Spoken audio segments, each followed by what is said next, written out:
Welcome to Bedtime Astronomy. Explore the wonders of the cosmos with our soothing Bedtime Astronomy podcast. Each episode offers a gentle journey through the stars, planets, and beyond, perfect for unwinding after a long day. Let's travel through the mysteries of the universe as you drift off into a peaceful slumber under the night sky. Okay, I want you to start by picturing something, well, truly immense.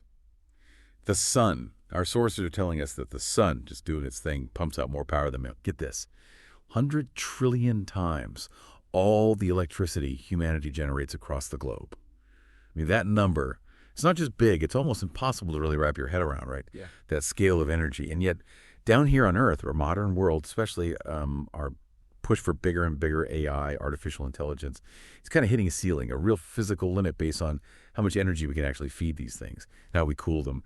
We're burning through massive amounts of power just to train and run the really big machine learning systems, and that demand is just going up and up.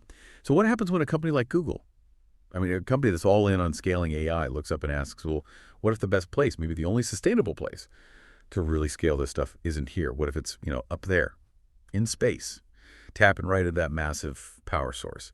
Today, we're doing a deep dive into a really bold idea, Google's Project Suncatcher. We've got this fascinating, super detailed research paper that outlines their technical plan for actually moving entire data centers, huge stacks of computers running their own custom chips, into low Earth orbit. It sounds like something straight out of sci-fi, honestly. But when you look at the engineering details, they're surprisingly, grounded in tech that's either here now or very close. Yeah, and that grounding, that sort of technical seriousness, is what makes this more than just, a cool thought experiment. It's real engineering. Because when we talk about AI right now, we're basically talking about an energy crisis that's just around the corner. Training the biggest models today, they already use more power than small cities. So Project Suncatcher, it's a serious engineering first attempt to tackle what's fast becoming a huge bottleneck for the whole tech industry. It's an infrastructure problem, fundamentally. So for you listening in, we're going to try and get past that initial wow factor and really unpack the nuts and bolts of how Google actually thinks they can make this work. We've got three main areas we're going to break down today. First, the really huge, undeniable energy advantage you get in orbit and the specific orbital mechanics they need. Second, the, let's call it extreme engineering that's required for the communication and for keeping a whole data center flying together in a tight formation. And finally, something pretty surprising, how well the hardware might actually hold up and the razor-thin economics that really decide if this whole thing makes sense in the next, say, decade or two. Okay, let's start right there with energy. Because that's the whole point, isn't it? That's the core problem Project Suncatcher is aiming at. Like you said, the power demands for large-scale machine learning are just enormous.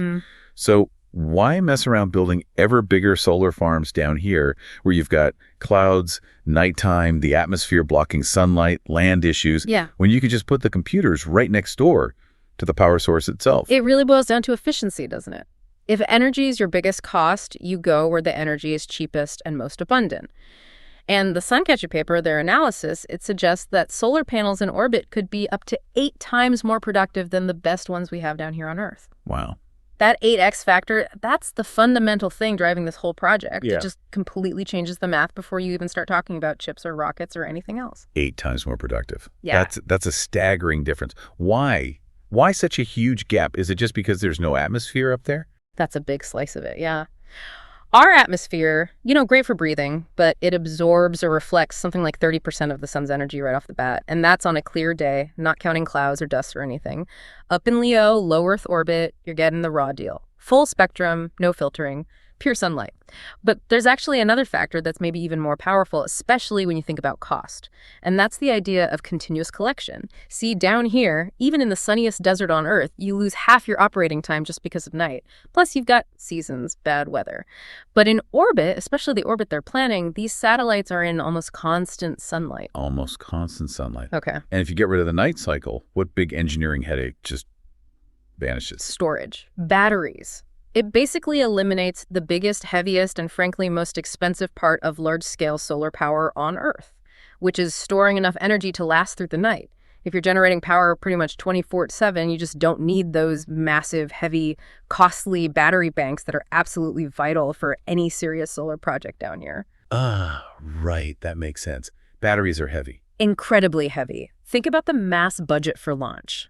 Lithium-ion batteries add a lot of weight. To power a data center on Earth through the night, you'd need enormous battery arrays. Adds mass, adds volume, adds cost. In space, if you need far less battery mass, your satellite is lighter. And that directly lowers the complexity and, crucially, the cost to launch the whole thing. So that 8x efficiency isn't just about getting more power out, it's also about needing less heavy stuff, like batteries sent up there in the first place. It's minimizing that dead weight. Okay, so Project Suncatcher isn't just about grabbing more sunlight. It's using a really specific orbital trick to get that continuous power. So let's talk about what this thing actually looks like. What's the architecture? Is it one giant space station? No, not monolithic at all. The concept is actually a distributed constellation. Lots and lots of separate satellites. Each one would have its own solar panels, its own processors, specifically Google's own chips, their TPUs, and they'd all be connected together with super fast laser links. Optical links. And the orbit they chose, that's really the key piece of engineering here. They've zeroed in on a sun-synchronous low Earth orbit, LEO. Sun-synchronous LEO. Yeah, sometimes called SSO. And choosing that specific orbit, it's not random at all. It's this really clever bit of orbital mechanics, a kind of geometric trick designed purely to keep the sunlight hitting those panels almost all the time. Okay, for those of us listening who hear sun synchronous and maybe just picture it following the sun around, can you break down the orbital magic there? What makes SSO so good for power? Sure. So an SSO is an orbit that goes almost over the poles, a near-polar orbit. And the magic, as you put it, is how the plane of that orbit rotates. The orbit itself actually precesses, it sort of turns around the Earth at the exact same speed that the Earth goes around the sun, which is about 1 degree per day. Okay. So the geometry works out such that the satellite always crosses the equator at the same local solar time every day. Ah, okay. So the sun is always hitting it from roughly the same direction relative to its path. Exactly. The satellite keeps a near constant angle relative to the sun, so the solar panels can be oriented to be almost perfectly perpendicular to the sunlight for most of the orbit, maximizing collection. And the big payoff is that the satellite hardly ever goes into Earth's shadow. If it does, the eclipse is super short, maybe just a few minutes. Compare that to a typical LEO satellite, which might spend 30 or 40 minutes in darkness every single orbit. Big difference. Huge difference. This specific orbit choice guarantees that almost constant sunlight, which then lets them drastically minimize how many batteries they need on board. It's really the sweet spot.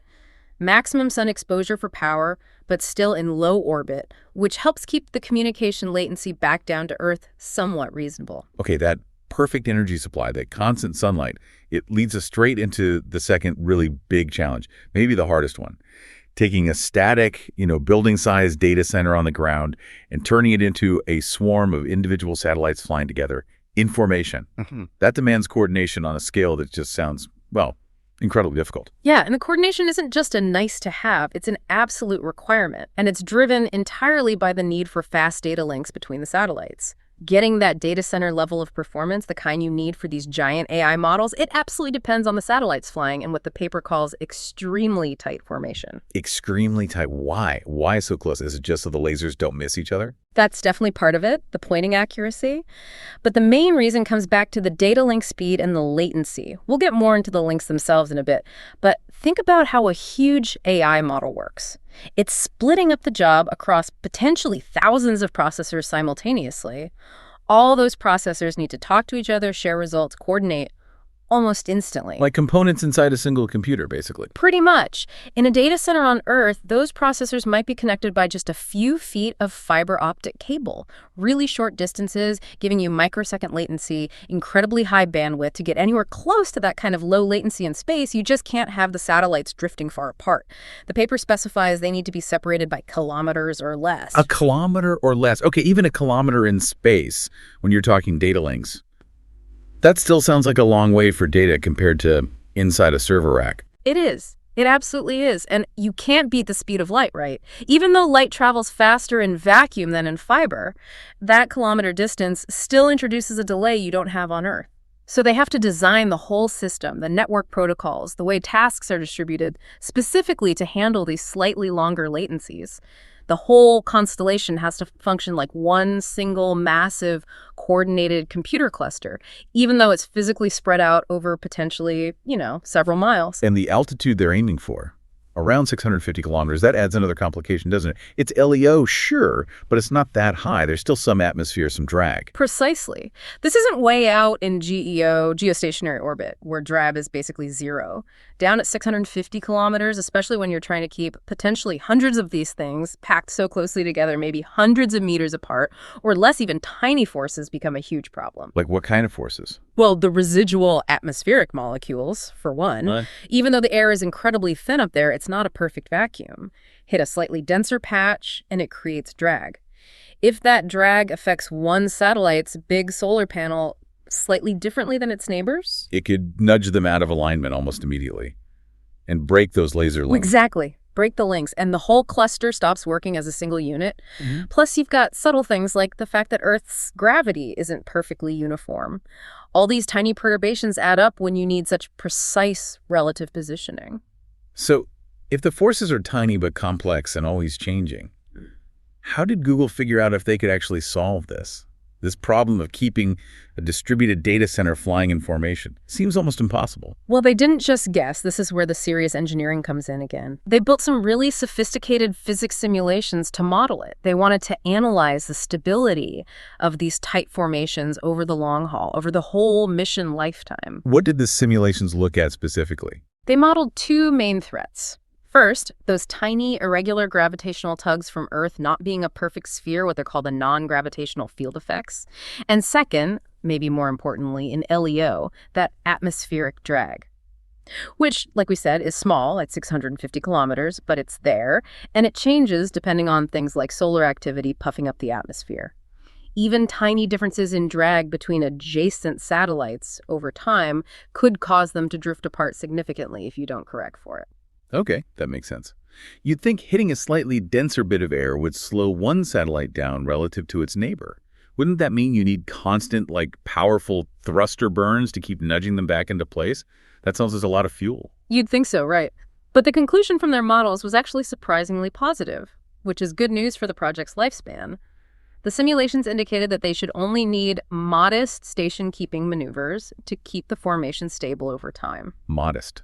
That's the key word there. It really is, because if they needed constant high-thrust chemical rockets firing, they'd burn through propellant incredibly fast.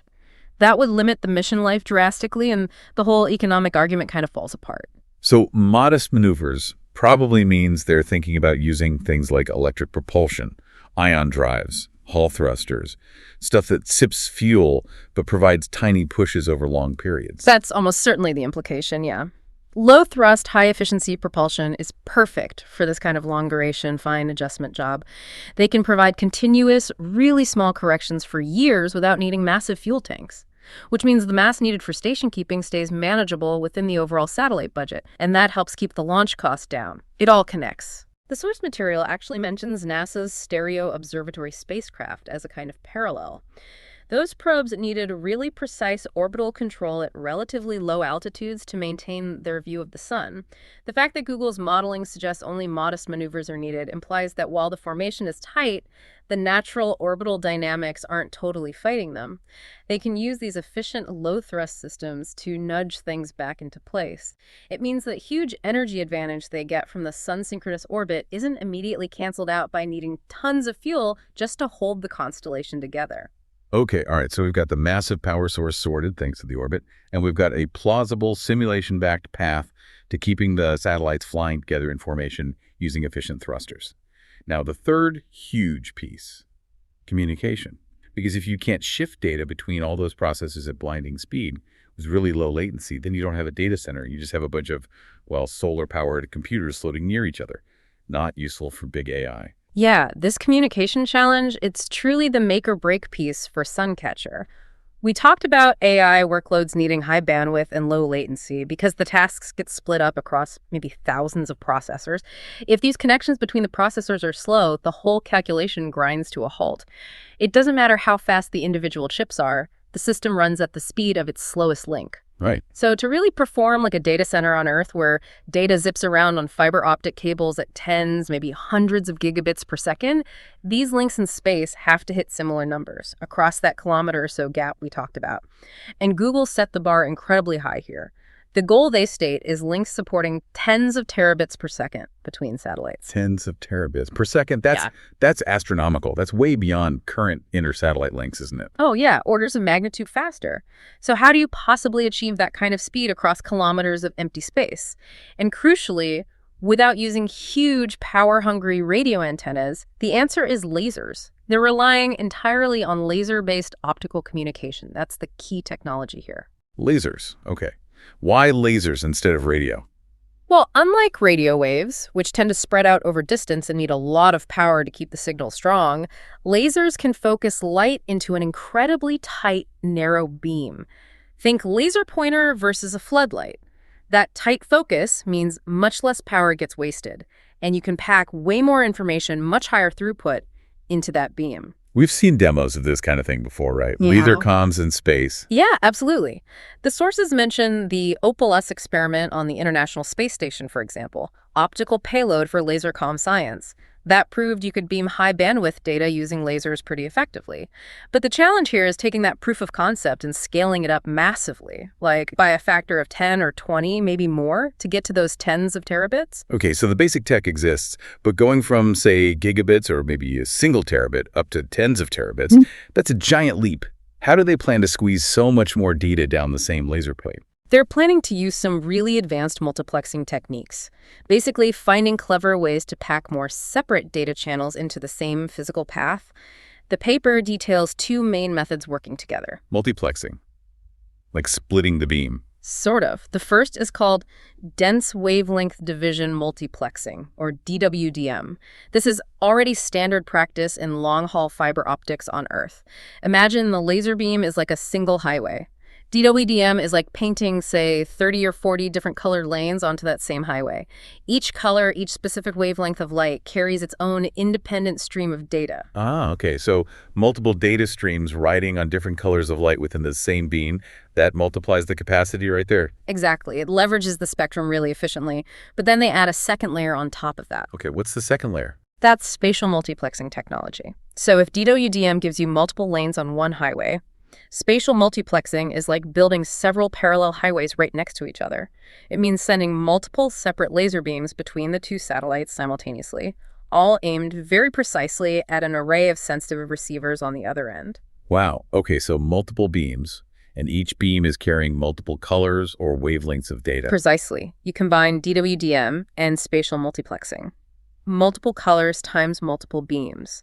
That's how they aim to multiply the data rate so dramatically and hit that collective target of tens of terabits per second. That sounds incredibly complex, keeping all those beams and colors aligned across a kilometer of space. Is this still just theory, or have they actually tested any of this? This is important. They have done some concrete validation, at least on a lab bench, which is crucial, right, to show the physics works. The research team set up a demonstration combining these approaches, and they successfully transmitted data at a total rate of 1.6 terabits per second. Okay, 1.6 TBPS. It's still a long way from tens, but it's not zero. It shows the combined technique actually functions. Exactly. It proves the principle. And what's really interesting here is how this lab success ties straight back to that need for tight formation flying we discussed earlier. Keeping the satellites separated by kilometers or less, that tight spacing, it isn't just for orbital stability. It's absolutely essential for making sure these complex laser links can actually be scaled up and work reliably. The closer the satellites are, the easier it is to maintain that pinpoint accuracy needed for multiple laser beams carrying multiple wavelengths to hit tiny receivers without the signal degrading or getting lost. Ah, I see. So maintaining that close distance is basically what allows the fancy multiplexing tricks to work at their full potential. It protects the signal quality for those super high data rates. The whole system is interconnected. Totally interconnected. The formation flying enables the high-speed links, and the need for high-speed links dictates the tight formation. One can't work without the other. If the formation drifts too far apart, the beams misalign, the data rate crashes, and your space data center just isn't a data center anymore. It's just separate computers again. Okay, let's switch gears then to the computers themselves, the processors. You can have all the power in the universe, perfect formation, amazing laser links, but if the actual chips doing the work, the TPUs, get fried by space radiation on day one, then the whole project is obviously useless. And the usual thinking, right, is that Regular commercial computer chips just can't handle the radiation environment in space. You normally need special rad-hardened components, which are expensive and usually slower. That has definitely been the big hurdle for using standard off-the-shelf hardware in space for a long time. But what's really striking in the Suncatcher paper is what they found when they tested Google's on chips. Yeah. It suggests maybe that old constraint isn't quite as rigid as we thought, at least for their specific architecture. They took their Trillium V6E Cloud TPU, that's their custom chip, designed specifically for AI and machine learning, and they blasted it with radiation to see how it held up. And the results, they were actually much better than even the researchers themselves seemed to expect. Better in what way? How do you measure holding up against radiation? We're talking about accumulated damage over time, right? Yeah. And also maybe sudden failures from like a direct hit by a particle. Yeah, both are concerns. The study focused heavily on the cumulative dose tolerance, which is measured in a unit called rads. It's basically how much radiation energy gets absorbed over time. So for the planned 5-year mission in that specific sun-synchronous LEO, they calculated the expected total radiation dose the chips would receive, even with some shielding. The number they planned for, their baseline, was 750 rads. 750 rads over 5 years. Okay. Now here's the key finding. The TPU chips themselves, the core processors, could actually withstand a cumulative dose almost 3 times higher than that. They kept working properly well past 750 rads, significantly past it, before they started showing any major problems. Wow. 3 times the expected dose. That's a huge margin. Does that mean that maybe the way modern chips are built, really small and dense, actually helps protect them somehow? More than older chips? That seems to be exactly the implication, yeah. Modern chip manufacturing with incredibly tiny transistors packed closely together smaller nodes, it seems they might be inherently less likely to be damaged by certain kinds of radiation. Just less physical target area for the radiation to hit, perhaps. If this holds true, it's a massive deal economically. It means they might be able to use largely commercial-grade processors, which are produced in huge volumes and are relatively cheap, instead of relying solely on expensive, low-volume, specially hardened space components. That could drastically lower the cost per satellite. But surely not every part of the system is equally tough. In a complex chip, aren't things like the memory usually more delicate? That's a very good point. And yes, the testing showed exactly that. While the main processing units were surprisingly robust against the total dose, the high bandwidth memory, or HBM systems, turned out to be the most sensitive part. HBM, that's the really fast memory right next to the processor, crucial for feeding it data quickly for AI tasks, right? Yeah, exactly. It's absolutely vital. If the HBM fails or gets corrupted too often, the whole AI calculation grinds to a halt, no matter how tough the processor is. So how did the HBM fare in the tests? What was its breaking point? Well, even the weak link, the HBM, did surprisingly well. It only started showing significant issues related to the cumulative radiation dose after it had absorbed about 2 kilorads. 2 kilorads, that's 2,000 rads. Yep, 2,000 rads. And remember, the expected dose for the entire 5-year mission with shielding was only 750 rads. So even the most sensitive part lasted well over double the expected mission dose before failing. Correct, more than double. Which strongly suggests that fundamentally, the high-performance hardware Google is using is basically tough enough for that LEO environment, assuming they designed the shielding correctly. This finding really tackles what many space engineers would probably point to as the biggest technical showstopper and cost driver for putting commercial-style data centers in orbit. It suggests the hardware might actually survive. Okay, this whole thing, Project Suncatcher, it's just an amazing combination of, well, energy physics, clever orbits, laser engineering, surprisingly tough hardware. But like we said at the start, Google's a business. This is a gigantic infrastructure play. It only actually happens if it makes financial sense, right? When does putting computers in space actually become cheaper than just building another data center down here? What's the bottom line? Yeah, that's the multi-billion-dollar question, isn't it? And the paper is refreshingly honest about it. The entire financial viability, the whole economic case for Suncatcher, it depends heavily on launch costs continuing their decline. If the cost per kilogram to get stuff out of Earth's gravity well doesn't drop dramatically, then this whole project, no matter how cool the tech is, just stays on the drawing board. It's completely unaffordable. Right. Launch cost is everything in space. It's the biggest upfront cost by far. You have to lift all that hardware, the satellites, the solar panels, the lasers, the processors, the fuel for station keeping, all the way into orbit. Just to give people a sense of scale, what does it roughly cost today to launch a kilogram to LEO using current rockets. Ballpark figures, even with modern reusable rockets coming online, you're probably still looking somewhere between, say, $1,500 and maybe $3,000 per kilogram on the commercial market, maybe a bit less for very large customers. Now, that's way, way cheaper than the space shuttle era, obviously, but launching the tens, maybe hundreds of tons of hardware needed for a constellation like Suncatcher, at those prices, the upfront cost is just astronomical. Completely non-viable. So what's the magic number then? What did Google's analysis say launch costs need to fall to for this whole thing to start looking economical compared to the energy savings? Their analysis pinpoints a really critical target price. Launch costs need to get below $200 per kilogram. $200 a kilo, wow. Yeah, $200 per kilogram. That's the threshold where, according to their math, the enormous cost of building, launching, and operating this space infrastructure starts to become economically justifiable when weighed against the huge continuous savings from getting free, constant, 8x more efficient solar power. $200 a kilo is. Mm-hmm. That's incredibly ambitious. That's not just incrementally cheaper rockets.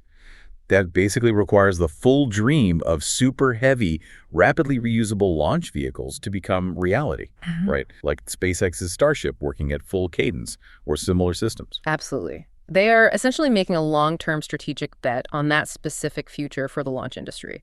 A future defined by full and rapid reusability and a very high flight rate. Their timeline reflects this. They project that this kind of price point, sub 200 kilograms, might become achievable sometime in the mid-2030s, assuming, continued progress and success in developing these next-generation launch systems. The mid-2030s. Okay, so this isn't something they expect to build next year. It's a decade-plus strategic vision. Definitely. It requires the whole commercial space ecosystem, especially launch, to mature significantly.